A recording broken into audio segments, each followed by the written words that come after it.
Era el 5 de agosto a las 7 de la mañana cuando partía de Alcaraz la primera gran marcha histórica por la Vía Verde. Gente con ropajes del siglo XVI y del siglo XXI, a pie, a caballo y en bicicleta, iniciaba este viaje por los más de 12 kilómetros que separan Alcaraz del Robledo.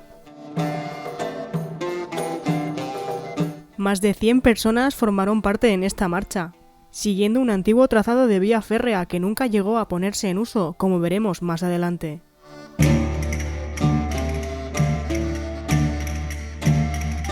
En este camino les esperan 7 túneles y 4 viaductos. En estos momentos se están acercando al primer túnel del trayecto, que está en proceso de ser finalizado y acondicionado para terminar de unir los 2 trozos de vía verde que actualmente existen.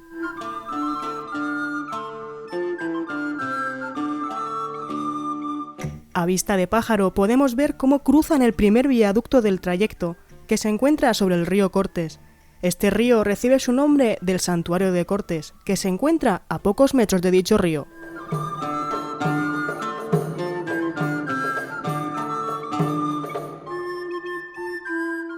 En unos pocos metros se incorporarán al trayecto oficial de la Vía Verde.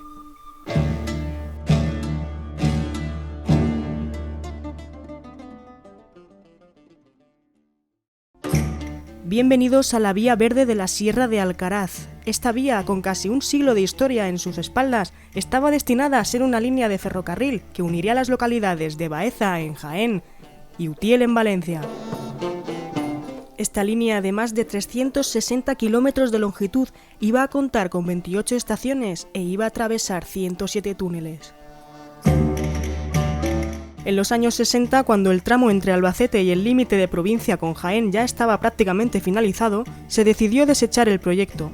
Así, la vía quedó abandonada, hasta que se desmanteló en los años 90. A principios de los años 2000 surgiría el proyecto de transformar este trazado en Vía Verde y, como podemos ver, se ha hecho una realidad. En estos momentos atraviesan el impresionante e imponente viaducto de Solanilla, de 145 metros de largo. Este viaducto es tan grande que se puede observar desde Alcaraz, pese a la distancia que los separa.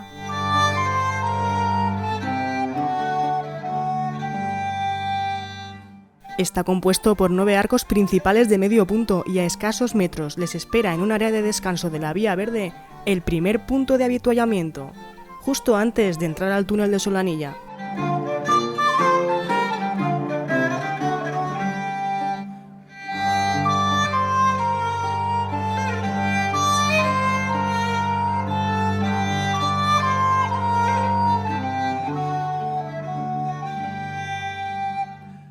Después de recuperar fuerzas, se adentran en este túnel, con 330 metros de longitud.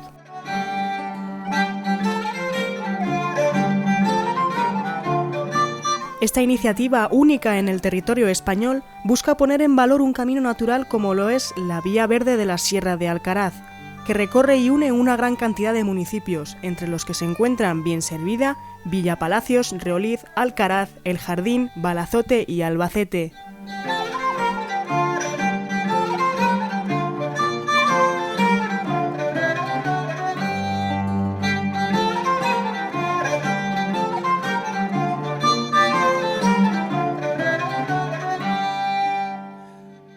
A la salida del último túnel, el trayecto llega a su máximo de altitud para atravesar la cantera de Los Pocicos y comenzar a descender hacia el Robledo.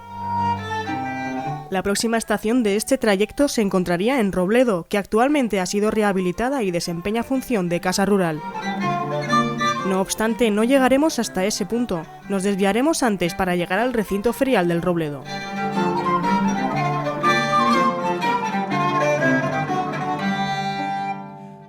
Llegando ya a dicho recinto ferial, podemos observar caras de cansancio, pero estamos seguros de que todos hubieran aguantado otro rato andando, disfrutando de semejante paisaje y tan buen ambiente.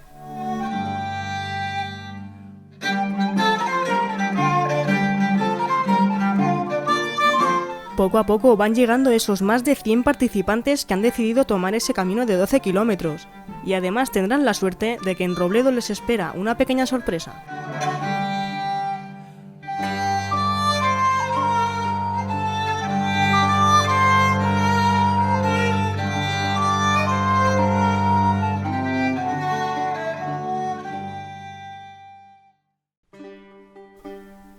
En Robledo somos recibidos por varios campamentos de época y sobre todo por la comida que nos ha preparado sus vecinos.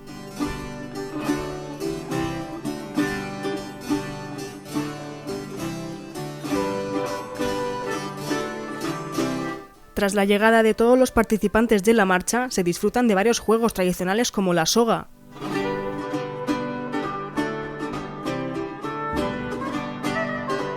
Y se nos habla de la figura del escribano, muy importante en el siglo XVI.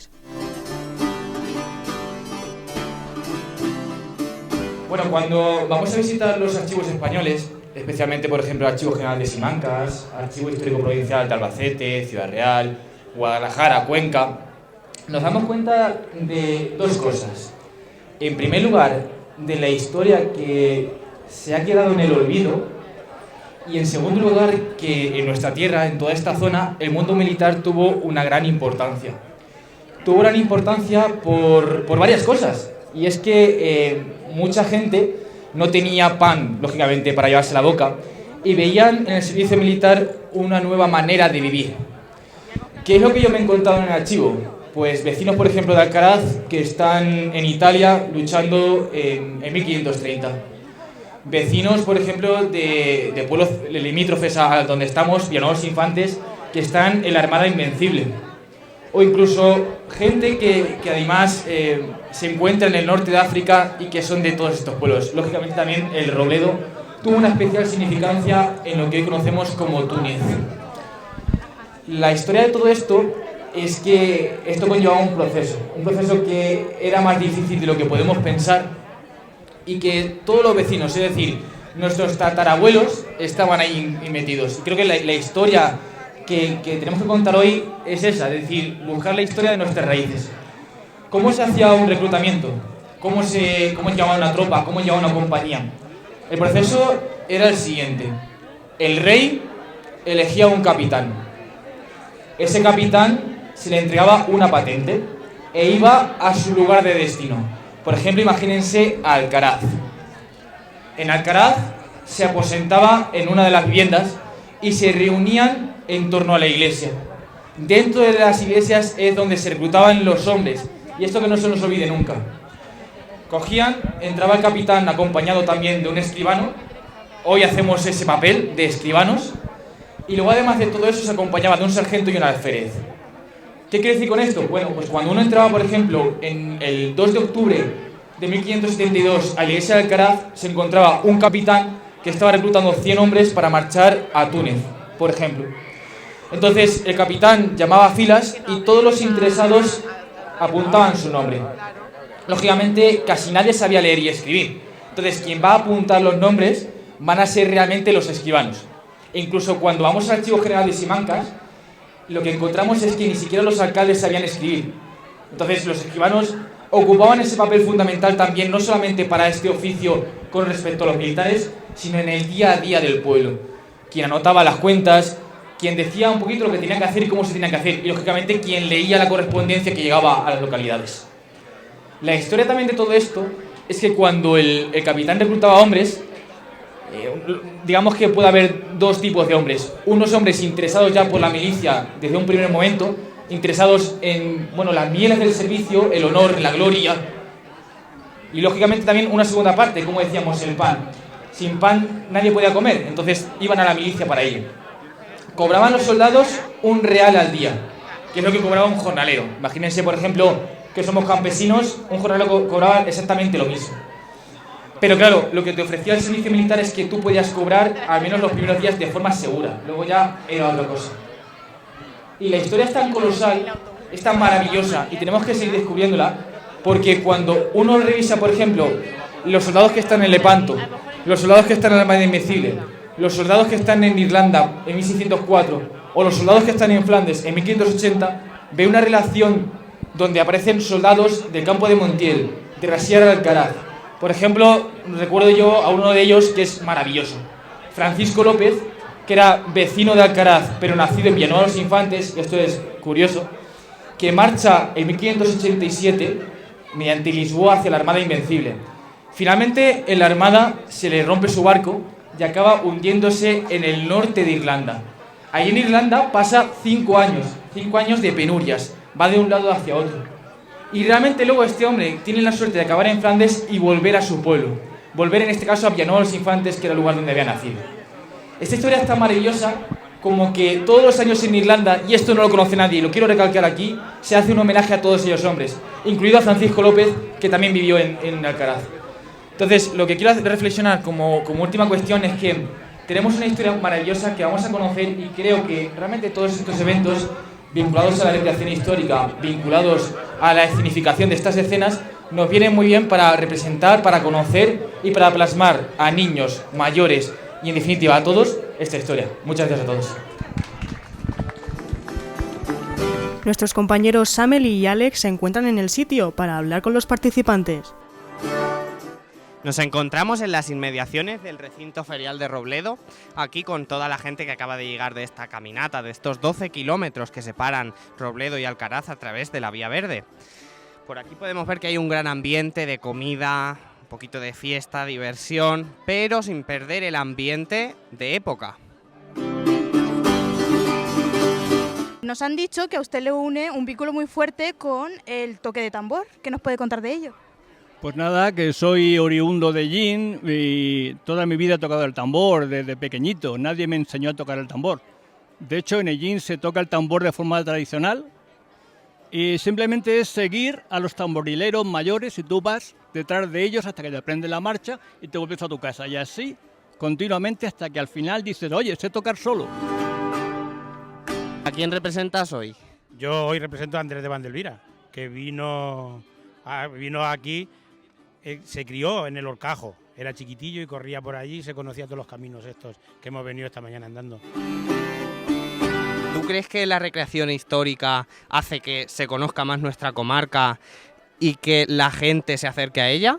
Yo creo que sí, porque además damos a conocer el mayor patrimonio que tiene la comarca de Alcaraz, que proviene precisamente del siglo que intentamos recrear, el siglo XVI, donde casualmente en una comarca alejada de los centros de poder, como podría ser Madrid o Toledo, surge con gran esplendor personajes tan importantes como Bachiller Sabuco, su hija Oliva Sabuco, Pedro Simón Abril, Andrés de Vandelvira. Y es algo bastante inusual y que nos dejaron muchísimo patrimonio en la comarca. Concuerdo totalmente contigo, la verdad es que sí, yo creo que deberían de continuar haciéndose actividades como esta por la Vía Verde, ¿verdad que sí? Sí, y además no solo centrados en la cabecera de la comarca, Alcaraz, sino también intentar llevar todas estas citas con la historia a los distintos pueblos que una vez en la historia conformaron lo que se conocía como el Foz de Alcaraz. Hemos hecho esta mañana la ruta de la Vía Verde y la verdad que es genial porque hemos salido a las 6:30 de Alcaraz y hemos llegado por la Vía Verde, por los túneles y súper bien. Hemos venido un grupo y bueno, de Alcaraz no había mucha gente, pero bastante bien. Muy divertido y espero que se repita, la verdad que muy bien. Entonces, ¿crees que sería bueno potenciar estas ideas como la marcha histórica que has presenciado hoy? Sí, la verdad es que creo que sí, que esta no se debe perder y se tiene que hacer porque hay mucha gente interesada en ello y la verdad es que yo creo que se tiene que repetir, no se debe de dejar. Nos gustaría preguntarte qué piensas, ¿crees que estas iniciativas benefician a nuestra comarca y ayudan a la gente a acercarse, a descubrirla? Sí, claro, por supuesto, sirve para los propios vecinos que estamos aquí, que vivimos aquí, para conocernos, para hermanar, para juntar nuestros pueblos y para los que vienen en verano, para los turistas, darles a conocer la Vía Verde, darle a conocer nuestra gastronomía, darle a conocer las instalaciones que tenemos en estos pueblos. Yo creo que es algo muy positivo y que tenemos que repetir muchos años. Evidentemente, estoy totalmente de acuerdo. Yo creo que en verdad deberíamos de potenciar el uso de la Vía Verde ya que la tenemos ahí, ¿verdad? Sí, la Vía Verde es un recurso magnífico que lo tenemos quizá no lo suficientemente explotado y yo creo que podemos sacarle mucho provecho y que es un nexo de unión de todos los pueblos de la comarca de la Sierra de Alcaraz y de parte de Andalucía también, por lo cual tenemos que explotarlo mucho más. Efectivamente, la verdad es que si los pueblos nos unimos vamos a lograr hacer muchas cosas.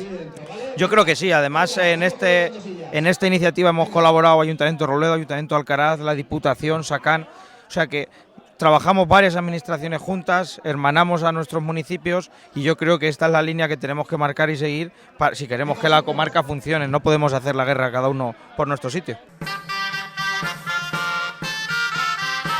Oye, ¿qué se siente haber sido el grupo más participativo de las jornadas de hoy? Pues nada, en primer lugar muchas gracias, también gracias a Enrique y a todos los que han organizado la marcha histórica de hoy. Espero que para los años pues se repita y se siga haciendo. Y nada, pues mucho orgullo. La verdad es que contar con la gente del pueblo es muy fácil, es muy fácil. Le dices lo que sea y se apunta a la primera y participan, entonces ha sido muy sencillo. Qué bien. Y como tú que has hecho la marcha, ¿cómo han sido esos 12 kilómetros? ¿Qué nos cuentas? Bueno, 12 o 13 o 14, bueno, no está claro, algunos dicen que han sido un poco más, pero bueno, muy bien, la verdad. Hemos tenido la suerte de que ha hecho un día que no ha hecho mucha calor, súper bien, pasar por los túneles te lo pasas bien y la verdad es que muy bien, una experiencia que la recomendaría a todo el mundo. Pues tenemos la suerte de estar aquí con Enrique, el organizador, el que ha estado trabajando día y noche para que este evento se pueda llevar a cabo. Buenos días. ¿Qué tal, Alejandro? ¿Cómo estás? Pues nada, por aquí estamos disfrutando de este maravilloso día y te queremos hacer una pregunta. Danos tu visión como organizador, ¿qué tal te está pareciendo el día? ¿Te está gustando? ¿La gente está respondiendo bien? Pues la verdad muy contento, la verdad es que la gente ha respondido muy bien, sobre todo la gente de la comarca, los vecinos de Alcaraz, la gente de Robledo, magníficamente. El día también acompañado y yo, bueno, súper contento de no solamente ellos, sino toda la gente que se ha implicado en esto, que sin el resto de la gente hubiera sido imposible y la verdad muy contento. ¿Creéis que desde la asociación Yecla Siglo de Oro estáis potenciando el tema de la recreación y descubrir la historia y la cultura en toda esta zona? A ver, no solamente desde Yecla, sino también desde lo que es la asociación de aquí de recreación de Alcaraz, pues también se está intentando difundir un poco pues todo lo que es tema de la historia y ahora con el patrimonio que tenemos con la Vía Verde, pues también. Yo quisiera dar sobre todo las gracias al Ayuntamiento de Robledo de minuto uno por darnos la disposición de hacer esta actividad y también al Ayuntamiento de Alcaraz también por todo su trabajo, su colaboración y ahora contento de tener dos ayuntamientos que nos han colaborado muchísimo y ahí está la prueba de todo lo que se ha hecho. Esperamos poder seguir llevando a cabo actividades y días como este y nada, nosotros como siempre estaremos aquí para apoyarlos. Muchísimas gracias y si no fuera por gente como vosotros, la difusión no podría hacerse. Así que muchísimas gracias, Alejandro. Muchas gracias en parte de todo el equipo.